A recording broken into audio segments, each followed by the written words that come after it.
생생경제.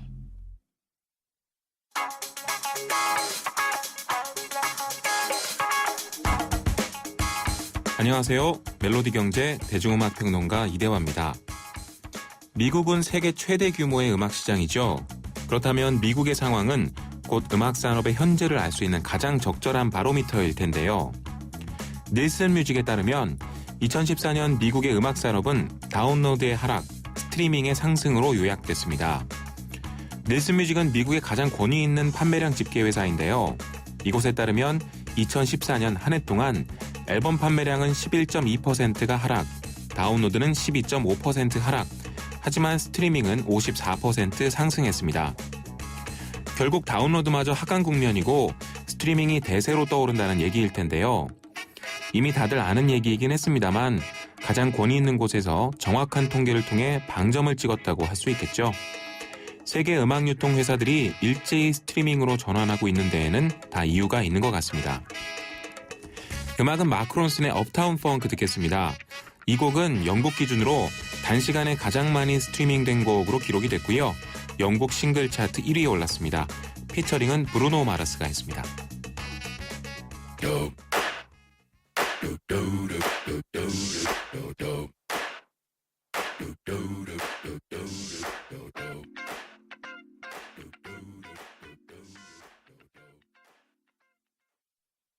광명역의 가치를 바로 앞에서 누려라. 효성 해링턴 타워 더 퍼스트. 이케아, 코스트코, 롯데 프리미엄 아울렛이 바로 앞. 풍부한 유동인구와 상업지구 가치까지. 바로 앞에서 누리는 광명역 슈퍼 프리미엄. 효성 해링턴 타워 더 퍼스트. 문의 1899-7087. 김인경의 생생경제. 논란이 되고 있는 경제 이슈에 생생경제가 떴다. 생생경제 오늘의 두 번째 인터뷰는요. 정몽구 부자의 현대글로비스 지분 매각 무산, 그리고 향후 경영권 승계 구조는입니다.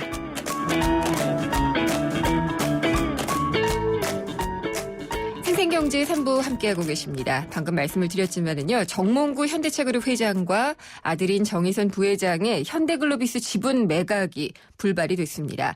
이게 블록딜이라고 해서 시간외에서 굉장히 많은 양의 지분을 팔게 되는 건데 굉장히 가격을 많이 낮췄어요. 그래도 너무나 비싼 금액이었죠. 1조 5천억 원에 달하기 때문에 투자자들을 다 모으지 못하지 않았느냐라는 얘기가 좀 나오고 있습니다.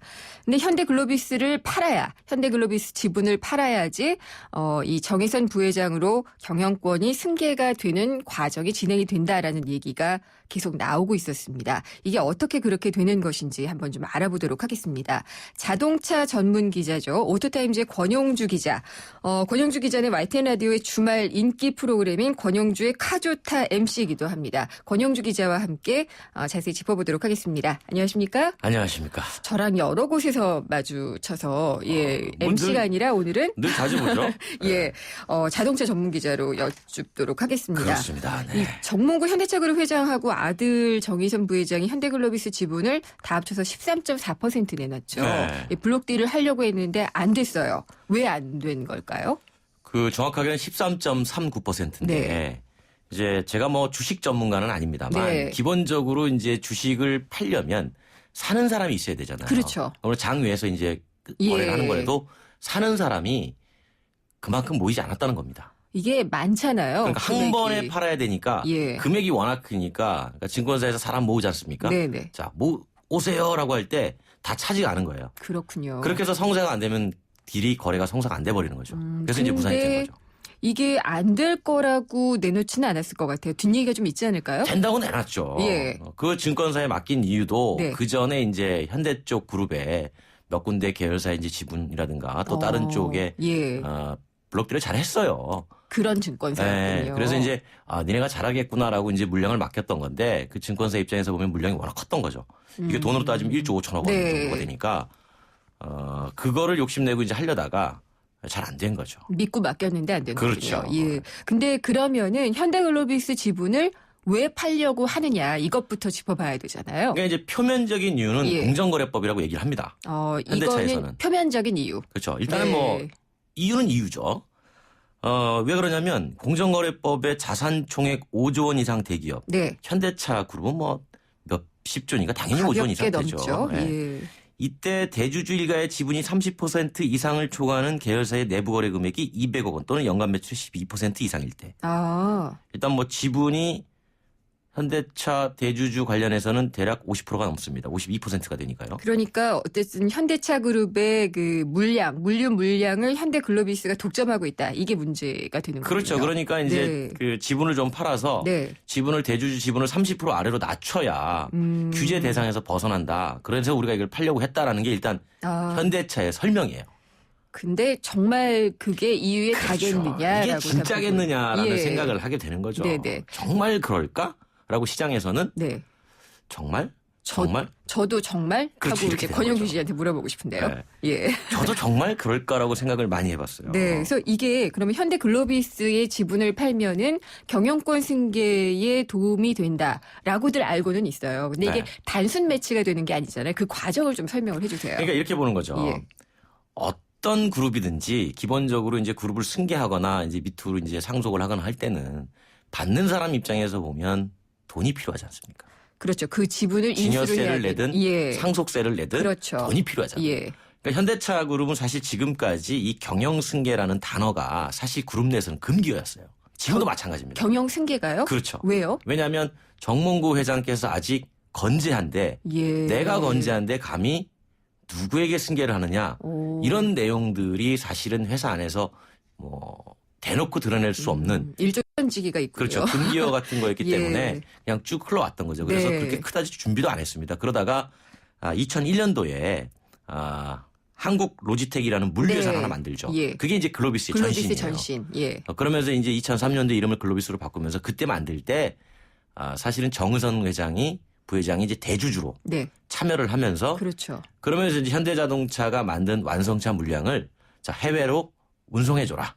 이런 물류 사업을 거의 뭐 네. 독점으로 맡겼죠. 부당 내부 거래죠. 그렇죠. 예. 그러면서 이제 글로비스가 엄청나게 외형이 커집니다. 네. 그러다가 이제 어느 순간에 상장을 하게 되죠. 주가도 엄청 뛰었죠. 그렇죠. 예. 뭐 어마어마하게 뛰었죠. 상장을 하게 되면서 정의선 부회장 입장에서 보면 실탄을 만들 수 있는 이른바 네. 현금을 만들 수 있는 일단 방법, 출구는 마련을 해놓은 거예요. 그렇군요. 그러니까 이런 그러면은- 식의 시각이 네. 있는 상황에서 예. 어쨌든 지분을 팔겠다고 블록디로 내놨으니 예. 그거 실탄 만들라 그러는 거 아니냐. 현대차의 지분을 사려고 하는 모비스의 지분을 사는 거죠. 아, 모비스. 왜냐하면 지금 현대차 그룹은 네. 거의 그 모비스 중심으로 네, 네. 순환 출자 연결돼 있지 않습니까? 그렇죠. 현대 모비스, 현대차, 기아차 다시 모비스로 돌아오는 원형 구조죠. 그렇죠. 그러니까 예. 현대 모비스만 지배를 해버리면 네. 그룹 다 지배할 수 전체를. 있습니다. 그렇군요. 네. 그러면은 정의선 부회장이 지금 현대 모비스 지분이 없죠. 없죠. 예. 이제 그게 이제 걱정거리인 거예요. 어.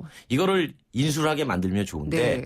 인수를 하려도 돈이 필요하지 않습니까? 그렇죠. 그런데 뭐 예를 들어서 이번에 블록딜이 성사가 돼서 돈이 만들어졌으면 모비스 지분을 살 수가 있었겠죠. 네. 그러면 어느 정도 확보를 할 수가 있는 거고. 근데 이제 지분이 없고 블록딜이 무산이 됐기 때문에 그러면 이제 앞으로 어떻게 되느냐가 이제 관심이 되는 거죠. 그렇죠. 근데 가장 1번은 다시 한번 블록딜을 하지 않겠느냐. 뭐 시중에서는 그럴 가능성은 별로 없다라고 얘기를 하지만 예. 이번에 워낙 뛰었기 때문에 네. 하지만 저는 충분히 가능성이 있다고 봅니다. 그렇죠. 네. 예. 그런데 이제 또 하나의 방법은 이제 모비스하고 합병하는 방법. 이거 가능성은 어느 있죠. 정도 보시나요? 있다고 보시고요. 예, 예전부터 예. 계속 가장 시나리오 중에 우선순위에 있었던 시나리오입니다. 근데 이제 현대 모비스하고 글로비스하고 합병을 하게 되면은요. 네. 정의선 부회장의 지분이 희석이 돼요. 그러니까 줄어들어요. 그렇죠. 아무래도 예. 지분이 좀 줄어들겠죠. 그렇기 때문에 오히려 저는 다시 한번 블록딜을 시도를 해서 돈을 마련하고 모비스 주식을 사지 않겠느냐 이렇게 생각을 했거든요. 충분히 가능성이 있는 얘기예요. 예. 충분히 가능성이 있는 얘기고 그런데 이제 설령 모비스하고 합병을 해서 네. 지분이 조금 줄어들어도 네. 일단은 모비스의 전체 주식 구성을 보면 아직도 현대차 계열사들이 많이 갖고 있는 네. 그런 모습을 볼 수가 있겠죠. 또 정몽구 회장의 지분도 많습니다. 어느 정도 되나요? 정몽구 회장 지분이 한 20%가 되죠. 모비스 지분이. 예, 그러니까 예. 정몽구 회장 아버지로부터 주식을 증여받으면 또 주식을 본인이 확보를 하면 네. 얼마든지 대주주가 될 수가 있어요. 그렇군요. 아버지 걸 또 인수를 받고 세금을 내면 되니까. 그렇죠. 네, 그러면은 어쨌든 그 현대글로비스의 지분을 팔아서 다시 모비스의 지분을 마련하는 방법 하나, 네. 지금 하려다가 그렇죠. 실패한 것 네, 하나, 네. 그다음에 현대글로비스하고 모비스를 합병하는 것 하나 이렇게 보고 계시는군요. 근데 어쨌든 이런 네. 모든 거의 표면적인 이유는 예, 공정거래법입니다. 공정거래법에 나는 규제를 피하기 위해서 블록딜을 추진했던 것뿐이지 네. 뭐 회사를 매각하거나 합병하거나 그럴 계획은 전혀 없다라고 네. 밝히고 있는 거죠. 현대에서. 합병을 하게 되면은, 그렇군요. 합병이 돼버리면은 또 이제 공정거래법 문제가 해소가 될 수도 있겠네요. 그렇죠. 네. 하지만 이제 그런 차원이 아니고 예, 어쨌든 지금 당장은 공정거래법의 규제를 피하기 위해서 네. 29.99%로 지분율을 낮추기 위해서 나는 지분 매각을 추진했던 것이지 네. 우리가 뭐 돈을 만들어서 모비스 지분을 인수하고 이런 건 아니었다라고 얘기를 하는 게 예. 충분히 나올 수 있는 얘기가요. 앞서도 말씀드렸지만 현대차에서 그룹 승계 네. 금기하라고 그랬잖아요. 제가. 그러니까 제가 그룹을 승계하려고 그렇게 했습니다. 누가 그렇게 얘기했어요. 그러면 결국 기자들만 쓰고 있는 셈이네요. 그렇죠. 그 단어는.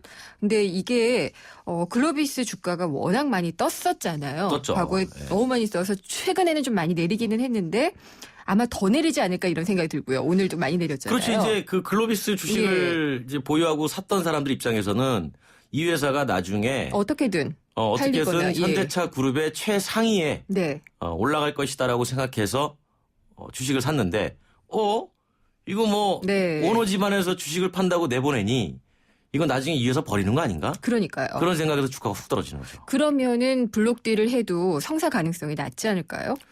그렇죠. 이제 이게 알려졌지 않습니까? 그렇죠. 한 번 할인도 많이 됐고. 네, 할인됐고. 그러니까 예. 그 다시 이제 추진을 하면 네.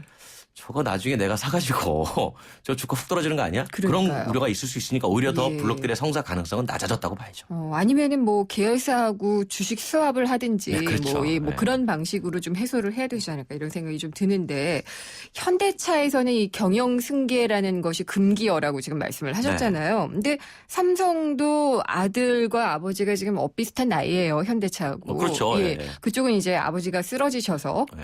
경영권 승계라는 것이 수면 위로 나오게 네. 됐는데 이런 걸 볼 때 현대자동차도 슬슬 준비해야지 되는 시즌이 아닌가라는 추측은 가능해요. 그렇죠. 예. 시중에서 뭐 누구나 그렇게 생각하고 이제 당연히 근데 그런 과정에 있다고 보시면 돼요. 사실 지금 제가 현대자동차를 오랫동안 출입을 했지만 네.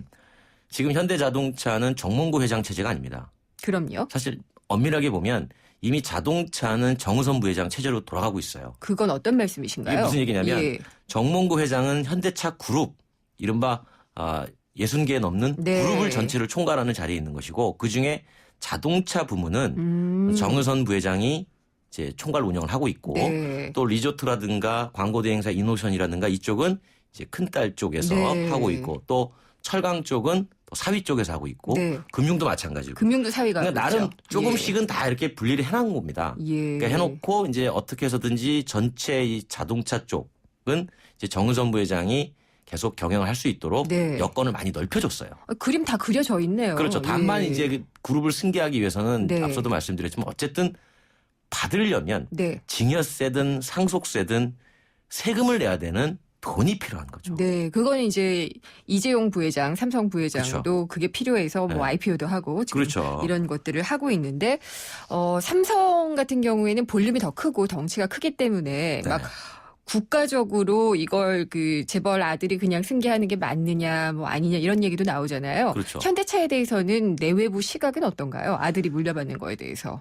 뭐 말들이 없진 않죠. 네. 없지는 않지만 그래도 이제 정의선 부회장이 오랫동안 자동차 쪽에 네. 계속 그 전문 경영 수업을 받아왔거든요. 아, 그런가요? 그러니까 뭐 예. 그 광고 대행사나 뭐 철강 쪽에 수업을 받은 게 아니라 오로지 자동차만 가지고 계속 수업을 받아왔기 때문에 그리고 정의선 부회장 체제가 가면서 또 성장도 많이 했어요. 아, 그래요? 네, 예. 그러다 보니까 저 정도면은 그래도 경영 능력이 있는 거 아니냐.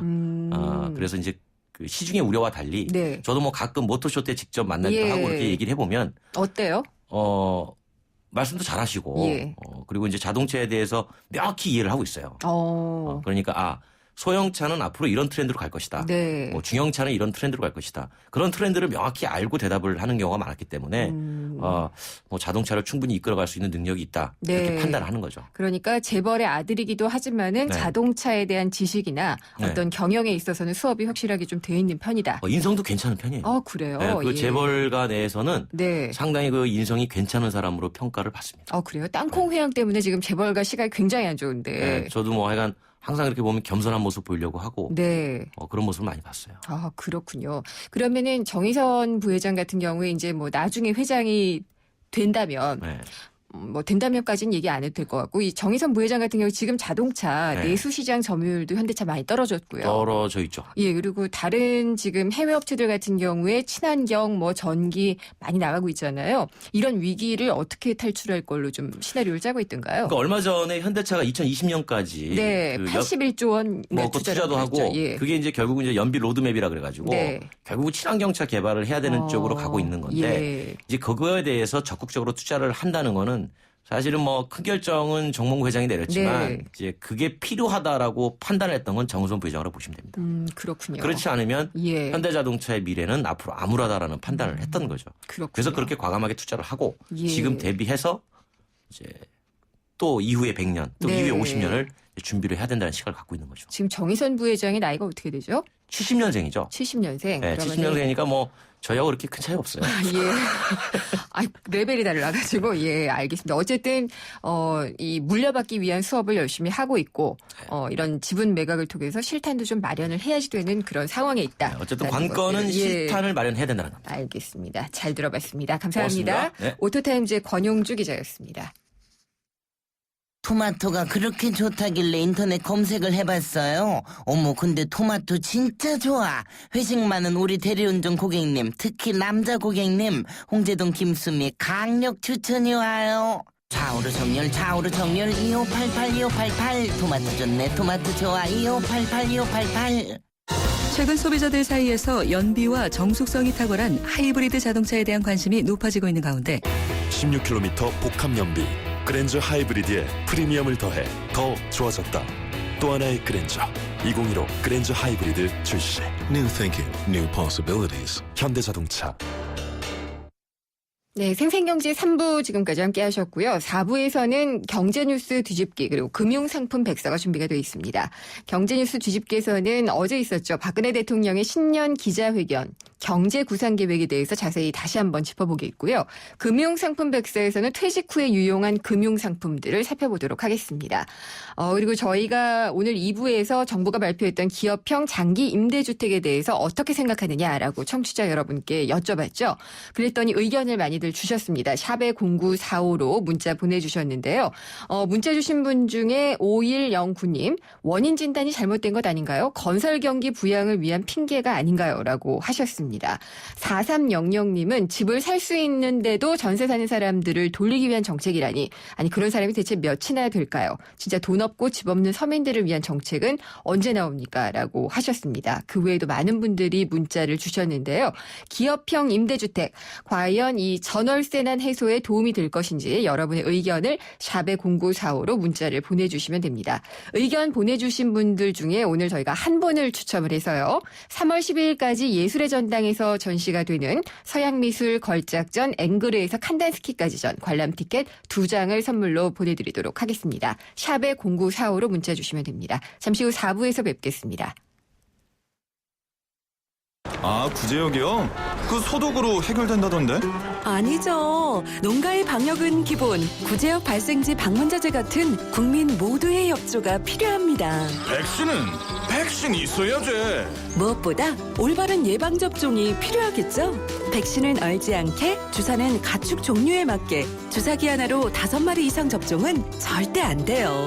특히 출하시기 돼지와 분만전 어미돼지에도 백신을 접종해야 한다는 사실 꼭 명심하세요. 구제역, 올바른 백신 접종과 철저한 소독으로 충분히 막을 수 있습니다. 이상 증상 신고번호 1588-4060 농림축산식품부. 경제를 위한 바른 시각, 본질에 다가가는 심층 분석, 가치를 추구하는 정확한 해석. YTN 라디오 김윤경의 생생경제. 친절한 경제.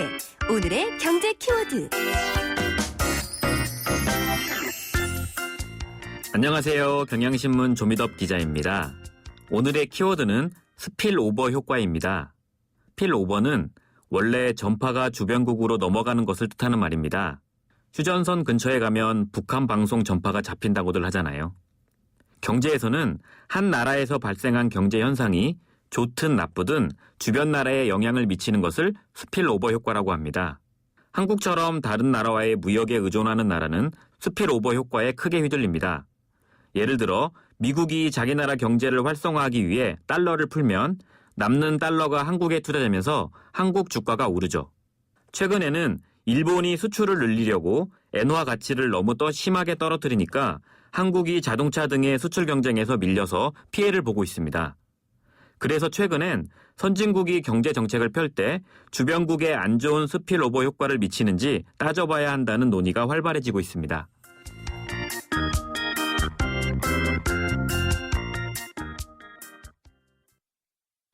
피자 가격이냐 맛이냐 그것이 문제로다.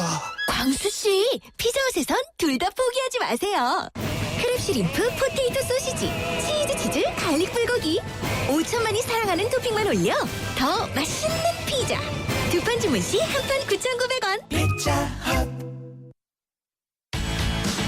이건 왜? 뉴스에선 볼 수 없었던 뉴스 속 스토리. 경제 뉴스 뒤집기 한판. 세상의 베이스가 되다 포스코 협찬으로 김윤경의 생생경제 4부 시작하겠습니다. 경제 뉴스 뒤집기 시간인데요. 오늘은 홍원호 시민경제사회연구소장과 함께합니다. 소장님 안녕하십니까? 네, 안녕하세요. 네, 어제 당연히 보셨겠죠. 박근혜 대통령의 신년 기자회견. 네. 예. 저희는 다 거두절미하고 경제 부분만 얘기를 해봤으면 좋겠는데요. 일단 경제 부분 정리를 한번 해주실까요? 예, 어제 경제 부분에 상당히 많은 그 시간을 할애했는데 의외로 민감한 이슈는 다 피해 가시더라고요. 예. 그랬는데 그래서 핵심도 큰 골자는 별로 없습니다. 그래서 첫째 한 세 가지 정도 되는데요. 주요지는 그러니까 4대 부문 구조 개혁에 박차를 가하겠다. 이게 그러니까 공공부문, 노동부문, 금융부문, 교육부문이요. 그런 얘기 됐었고 또 지금까지 해왔던 창조경제를 더욱더 전 산업을 확산시켜서 경제의 역동성을 회복하겠다.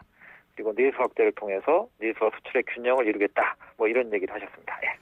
그건 나중에 나온 얘기인가요? 그 기자들이 질문에서 나온 얘기 같은데 경제 활성화는 나의 임무다, 사명이다 이런 얘기도 했잖아요. 예. 아무래도 사명감을 가져야 되겠죠? 예. 네. 물론 그렇습니다. 예. 네네네. 네. 세부 내용을 좀 살펴봐야 될 것 같은데요. 박근혜 대통령이 4대 부문 구조개혁 어떻게 실천한다라고도 조금씩 설명을 했죠. 네, 설명은 좀 했는데, 물론 대통령 연설이기 때문에 구체적인 얘기는 안 했고요. 구체적인 얘기는 안 했고, 오늘 보도자료를 냈더라고요. 그러니까 현 정부가 그렇게 하는 것 같아요. 그러니까 대통령이 연설을 개괄적으로 하고 오늘 업무 보고가 있었죠. 예. 그 다음날 구체적으로 업무 보고를 하는 그런 식으로 하는 것 같던데.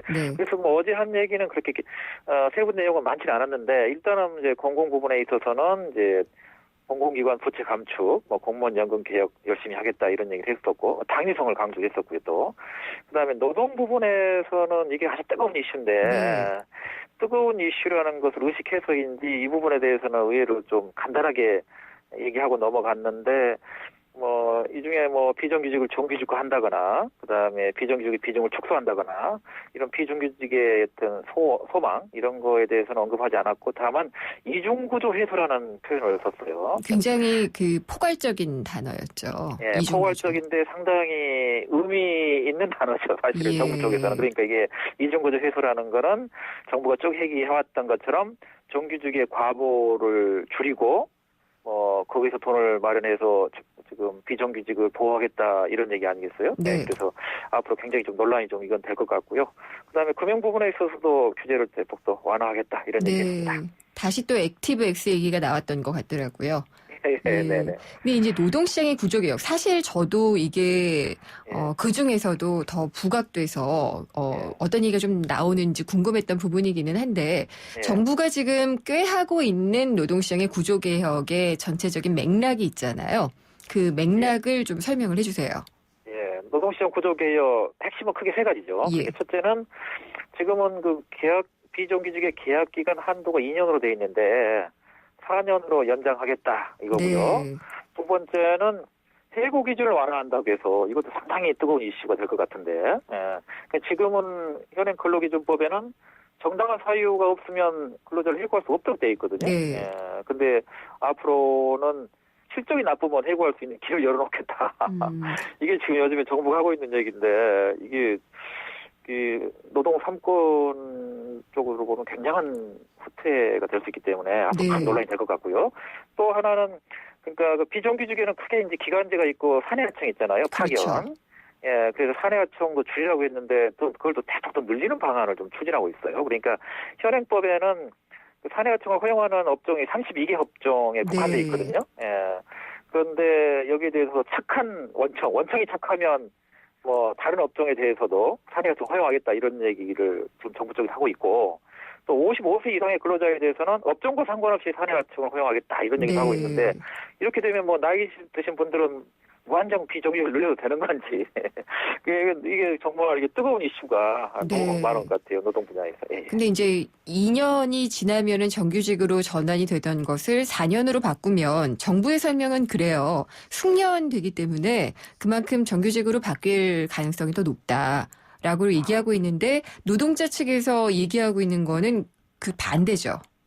예, 그렇죠. 숙련되면 뭐 정규직화 하겠다 이런 얘기는 뭐 예전에 일제가 앞으로 착하게 잘해주겠다는 식으로 그런 식으로밖에 안 들리거든요. 제가 보기에는 이게 이제 시스템적으로 좀 이해를 해야 되는데 왜냐면 일단 그 대기업들을 보면 2년제다 그러면 1년 교육시켜서 1년 활용하잖아요. 예. 요즘에 뭐 드라마 우리가 보다시피 드라마에도 잘 나타나던데 근데 지금 4년 연장을 얘기하는 얘기는 1년 교육시켜서 3년 또 활용하겠다 이런 얘기거든요. 예. 그런데 제가 볼 때는 거꾸로 1년으로 국한시키면 기업들한테는 아무런 메리트가 없거든요. 1년 교육시켜서 내보내가 정규직으로 전환하거나 둘 중에 하나로 하면 기업들은 이거 비정규직 고용 안 하거든요. 그리고 그 기업들이 비정규직을 고용하지 않는다, 선호하지 않는다 그러면 다 정책해야 되는 거 아니겠습니까? 그렇기 때문에 기업 고용하는 입장에서는 부담이 크다라고 또 투덜투덜 하겠죠.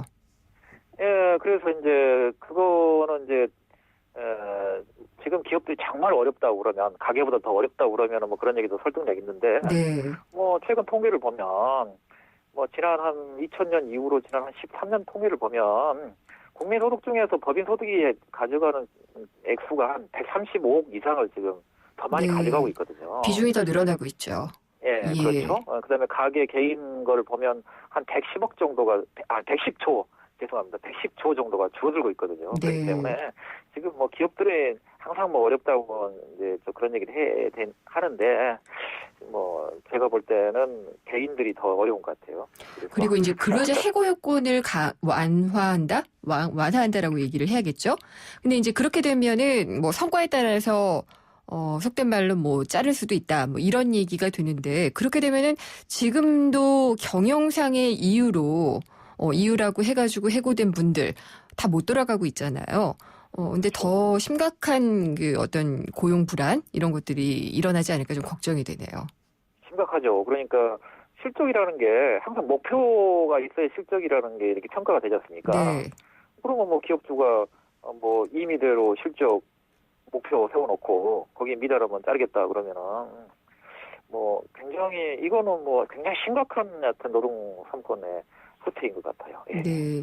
그리고 어제 이제 기자회견장에서 한 기자가 질문을 해서 대통령이 답변을 했던 것 같은데 금리를 좀 낮춰야지 된다는 어떤 그 모종의 압박이라고 할까요? 그런 게 좀 느껴졌었는데 정확하게는 어떤 발언이었죠? 예, 그 대통령 이건 좀 정확한 게 인용하는 게 낫겠네요. 네. 대통령이 뭐라고 얘기했냐 그러면 금리 인하에 대해서는 거시 정책을 담당하는 기관들과 잘 협의해서 시기를 놓치지 않고 적기에 잘 대응할 수 있도록 하겠다 이렇게 발언했는데 여기 핵심은 시기를 놓치지 않는다는 표현이죠.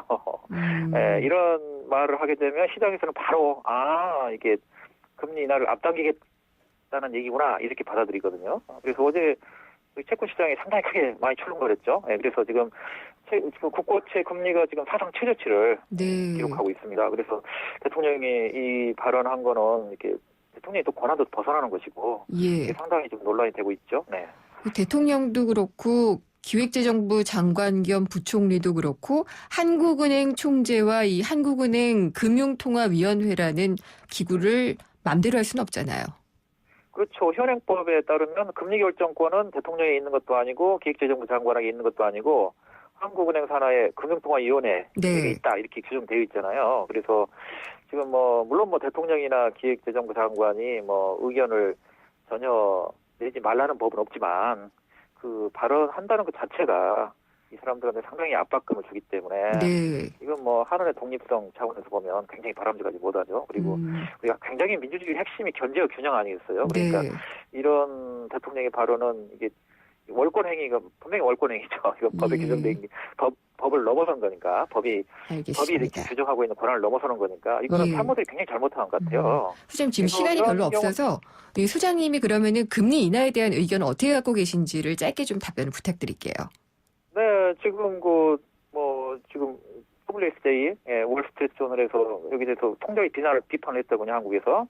금리 인하로 인한 경기 부양 효과는 거의 없고 이게 오히려 지금 전세에서 월세전을 가속화시켜서 청년층들에게 날벼락을 맞게 할 거다 이렇게 경고를 했는데 또 가계부채가 아주 심각한 문제에 지금 처해 있기 때문에 이런 해외 언론의 의견은 충분히 좀 기다려 들을 필요가 있겠다는 생각이 들었습니다. 알겠습니다. 오늘 말씀 잘 들었습니다. 감사합니다. 네, 감사합니다. 홍은호 시민경제사회연구소장이었습니다. 생생경제를 다양하게 만나는 방법. YTN 라디오 앱 예스와 YTN 라디오 웹사이트, 팟캐스트를 통해서 실시간 청취와 다시 듣기가 가능합니다. 언제 어디서나 손쉽게 만날 수 있는 생생경제. 참 좋다.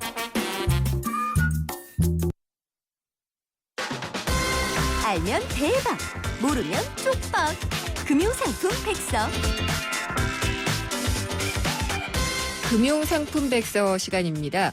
보통 이제 경기가 호황기에 있을 때는 이런 코너가 굉장히 재미있는 소식들을 많이 전해주고 내용도 굉장히 알차고 다양한 것들을 많이 전해드리는데 이제는 너무 좀 방어적인 얘기를 하고 있게 되는 것 같아요. 불황이 지속되다 보니까 기업들도 구조조정을 하게 되고 특히나 이제 이렇게 되면은 가입해뒀던 금융상품을 깨야지 되는 그런 분들도 많이 있거든요.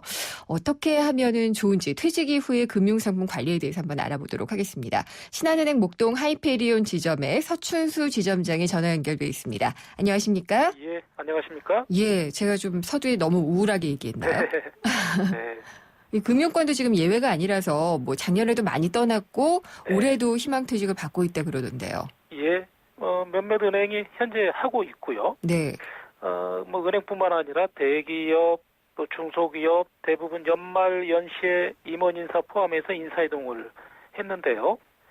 퇴직하신 분들이 금융상품 어떻게 해야 되는지 이런 걸 질문하는 경우가 종종 있습니다. 그렇죠. 네.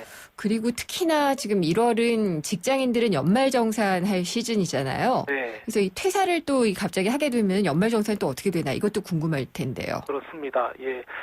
지금 저희도 이제 다음 주 이번 주부터 연말정산 등록을 개인별로 하고 있는데요. 네. 이 절차를 마치고 회사를 그만뒀다면 이제 연말정산, 지난해 연말정산은 끝나는 겁니다. 예. 그런데 하고 났는데 빠뜨린 게 있네라고 한다면 올해 5월 종합소득세 신고 기간에 주소지 세무서에 개인별로 하면 되겠고요. 네. 만약 올해 급여 소득이 발생했다면 1월 급여를 받았는데 회사를 그만뒀다. 예. 그러면 내년 1월에 재직 중인 회사에서 올 1월에 받았던 급여를 합산해서 연말정산을 하면 되겠고요. 네. 올 1월에 회사 그만두고 더 이상 회사 생활 하지 않았다.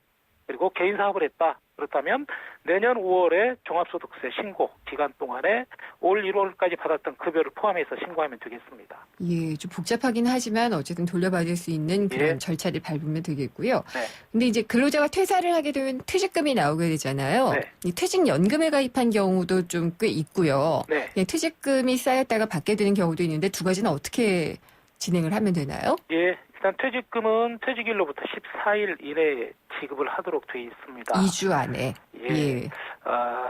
연금으로 받을 수도 있고 아니면 한꺼번에 받을 수도 있고요. 예. 그런데 급하게 사용할 곳이 없다면 연금으로 지급받는 것이 절세 차원에서 유리하다라는 말씀을 드리고 싶습니다. 연금으로 받는다는 말씀은 퇴직연금에 가입이 되어 있을 경우가 아닙니다. 그렇죠. 아닌가요? 회사에서 법정 퇴직금을 말씀드리는 겁니다. 네. 예, 퇴직연금 그러니까 그렇죠. 예, 퇴직연금에 가입했을 경우에 그렇죠. 회사가 가입했을 경우에. 예. 그러면 이제 대신 이제 연금으로 받을 수가 있는데 네. 이 연금은 만 55세 이후부터 받습니다. 네. 그러면 이제 어떤 측면에서 좋냐면 연금으로 받는 것이 절세 차원에서 유리하다라고 제가 말씀을 드렸는데요. 예. 크게 두 가지입니다. 하나는 일시금으로 받을 때 퇴직소득세를 냈는데 그게 100이라면 예. 이걸 일시금으로 받지 않고 그러면 나는 55세 이후에 연금으로 받겠습니다. 그러면 70만 부담하면 됩니다. 따라서 퇴직금을 일시금으로 받는 경우에 비해서 연금으로 받게 된다면 30% 절세가 가능합니다. 네. 두 번째는 이제 IRP 계좌라고 해서 개인 퇴직연금 계좌라고 하는데요. 네. 직장인이 그만두면 이 계좌를 은행에 가서 열어야 되고요. 예. 그럼 회사에서 내 퇴직연금 계좌로 돈을 넣어줍니다. 퇴직금을. 예. 그러면 이걸 내가 일시금으로 해지를 해서 금융상품이라든가 정기예금 펀드 가입을 했습니다. 그러면 이자나 배당이 발생하겠죠. 네. 그러면 이 이자나 배당 소득에 대해서 일반 세율, 그러니까 15.4% 세율이 적용됩니다. 예. 그런데 나는 이걸 IRP 계좌를 이용해서 나중에 연금으로 수령하겠습니다. 그러면 여기에도 이제 정기예금을 가입하면 정기예금 이자, 네. 펀드를 가입하면 배당을 받게 되는데요. 이때 연금으로 받게 되면 세율이 최저 3.3%에서 나이에 따라서 5.5%까지 이렇게 낮은 세율이 적용되니까 네. 또 이런 측면도 유리하다라고 말씀을 드릴 수 있습니다. 그러면 이 IRP 계좌에서 네. 일단 이 IRP 계좌로 들어온 퇴직금 중에서 일부는 생활에 필요하다면 쓰고 안 됩니다. 일부는 이렇게는 안 돼요. 예. 예. 그러니까 아예 해지를 하거나 아니면 연금으로 받겠다라고 결정을 하거나 그렇습니다. 두 가지 중에 하나군요. 퇴직금이 제2 인생의 최후 보루니까 네. 그만큼 안전하게 운용하십시오. 이런 의미가 있는 것 같습니다. 그렇군요. 근데 이게 개인적으로 연금저축이나 보험 같은 경우도 많이 들어놓잖아요. 그렇습니다. 이 보험이라는 게 정말 보험의 뜻으로 해놓는데 이 노후를 준비하기 때문인데 퇴사를 하게 되면 네. 당장 이제 다달이 들어오던 월급에서 이런 것들을 나눠서 냈는데 부담스럽잖아요. 그렇죠. 어떻게 해야 될까요? 일단은 추가 불입하지 않아도 상관은 없습니다. 예. 이게 몇 달 동안 넣지 않는다고 해서 해지되거나 이러지는 않으니까요. 네. 그런데 개인 연금은 크게 두 가지인데요. 첫째는 2000년 12월 말까지 가입한 개인연금 저축이 있고요. 네. 그리고 2001년 1월 1일에 새로 나온 연금저축이 있습니다. 이름이 비슷비슷한데 만약에 지금 퇴직하시는 분들 보면 아마 나이도 있고 그러기 때문에 2000년 이전에 입사했던 분들이 많으실 것 같습니다. 네. 그래서 이분들은 당연히 2000년 12월 말 이전에 판매를 했던 개인연금저축을 대부분 가입하셨을 것 같고요. 그런데 이 개인연금저축도 일시금으로 찾을 수도 있고요. 아니면 5년 이상 연금으로 이제 받을 수도 있습니다. 네. 그런데 일시금으로 찾거나 또는 5년 이상 연금으로 받아도 2000년 12월 말 이전에 가입한 개인연금은 그동안에 발생됐던 이자 소득세 전액 면제를 받습니다. 괜찮은데요. 매우 좋은 상품이다라고 볼 수가 있겠고요. 그런데 물론 주의할 점이 있습니다. 일시금으로 찾는다면 퇴사 후 6개월 이내에 해지를 해야 됩니다. 6개월이 퇴사하고 나서 6개월이 지나서 2000년 12월 말 이전에 가입한 개인연금 저축이라고 해서 해지를 하면 이제 비과세 혜택을 받지 못할 수도 있다 이런 말씀이죠. 그러면은 2001년에 가입한 그러니까 이렇게 세제 혜택이 많았던 상품이 아니라 나중에 그렇죠. 가입한 연금저축은 어떻게 해야 되나요? 예, 이 연금저축이라고 이제 하는데요. 물론 은행에서는 연금신탁, 또 연금투자증권, 연금보험 이렇게 얘기를 합니다. 그런데 이제 회사를 그만두면 이제 돈을 쓰기도 해야 되고 그래서 중도 해지를 해서 일시금으로 찾으면 이제 그동안에 원금의 이자나 배당 소득이 붙었을 텐데요. 기타 소득세 16.5% 세율이 적용됩니다. 오, 굉장히 높네요. 그래서 많은 세금을 내야 되고요. 그래서 나는 연금으로 받겠습니다. 그래서 이제 연금은 기본적으로 5년 이상 나눠서 받아야 되니까 그러면 이때는 연금 소득세율 앞에서 말씀드렸듯이 최저 3.3 또는 5.5%까지 낮은 세율이 적용됩니다. 네. 자, 그런데 이제 낮은 세율이 적용되긴 하는데 내 돈으로 불입해서 그러니까 사적으로 불입해서 나중에 55세 이후에 받는 연금이 1년 동안에 1,200만 원을 초과하면 이제 종합소득세 신고를 해야 됩니다. 예. 예, 좀 이제 내 말씀이 좀 복잡해지는데요. 네네. 따라서 퇴사 이후에 재취업을 했거나 또는 자영업으로 다른 소득이 꽤 많이 발생한다. 그런데 이 상태에서 연간 연금 소득이 1,500만 원을 초과하면 5월 달에 종합소득세 신고를 다시 해야 되니까. 예. 자, 이 경우에는 연금으로 수령하더라도 연금 수령 기간을 길게 하면 이제 매달 받는 연금이 줄어들 테니까요. 네. 그렇게 할 필요가 있을 것 같습니다. 하나의 요령이군요. 예, 네.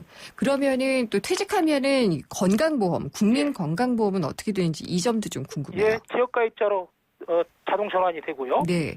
그러면 본인의 소득, 재산 상태, 가족 수를 감안해서 건강보험료가 산정됩니다. 예. 그런데 자녀가 자녀라든지 배우자가 직장 가입자라면 그 가족의 피부양자가 될 수가 있습니다. 그러면 퇴직한 나는 보험료를 내지 않아도 됩니다. 예. 물론 제가 재취업을 하면 직장 가입자가 다시 되는 것이고요. 아, 자동으로 이제 배우자나 자녀가 직장 가입자면은 그쪽으로 돌아가게 되는군요. 그렇습니다. 네. 그럼 국민연금은 퇴직하면 어떻게 되나요? 예, 국민연금도 지역 가입자로 전환이 되고요. 예. 재취업을 하거나 자영업을 해서 소득이 발생하면 국민연금 보험료를 60세까지 납부를 해야 됩니다. 그런데 소득이 발생하지 않는다. 그러면 국민연금 내지 않으니까 좋을까요? 그렇지 않습니다. 예. 왜냐하면 아직까지 나온 금융상품 중에서 이렇게 국민연금만큼 노후 준비에 효율적인 그리고 수익률이 높은 상품이 없기 때문에 설사 퇴직 이후에 소득이 발생하지 않더라도 국민연금을 꾸준히 납부하라는 말씀을 드리고 싶습니다. 네. 그리고 이제 퇴직할 경우에 그러니까 자발적으로 그만두는 게 아니라 비자발적으로 퇴직을 하게 되면은 실업급여가 나오잖아요. 그렇습니다. 이거 많이 몰라서 못 받는 분들도 있던데요. 예, 맞습니다. 퇴직 전 평균 임금의 50% 이내에서 하루에 최고 4만 원까지 받을 수가 있습니다. 네. 그러니까 한 달이면 30일 120만 원까지 지급받을 수가 있는 것이고요. 그렇군요. 그럼 얼마 동안 지급받느냐? 예. 개인별 연령 그리고 재직 중에 고용보험료를 납부한 기간에 따라서 적게는 90일, 약 네. 3달에서 많게는 240일, 8개월 동안 그렇군요. 지급받을 수가 있습니다. 알겠습니다. 오늘 주의할 여기까지 점이 들어야 될 있는데요. 것 같습니다. 지점장님 예. 시간이 다 되어서요. 예. 여기까지 듣도록 하겠습니다. 말씀 잘 들었습니다. 네, 감사합니다. 서춘수 신한은행 목동 하이페리온 지점장이었습니다. 조인성입니다. 수트는 원래 불편한 옷일까요? 파크랜드의 생각은 다릅니다. 좋은 수트라면 움직일 때 더 편해야죠. 수트의 신축성을 더한 파크랜드 스트레치 수트를 만나보세요. 열심히 뛰어야 할 당신을 위해 움직임이 좋다. 파크랜드 스트레치 수트.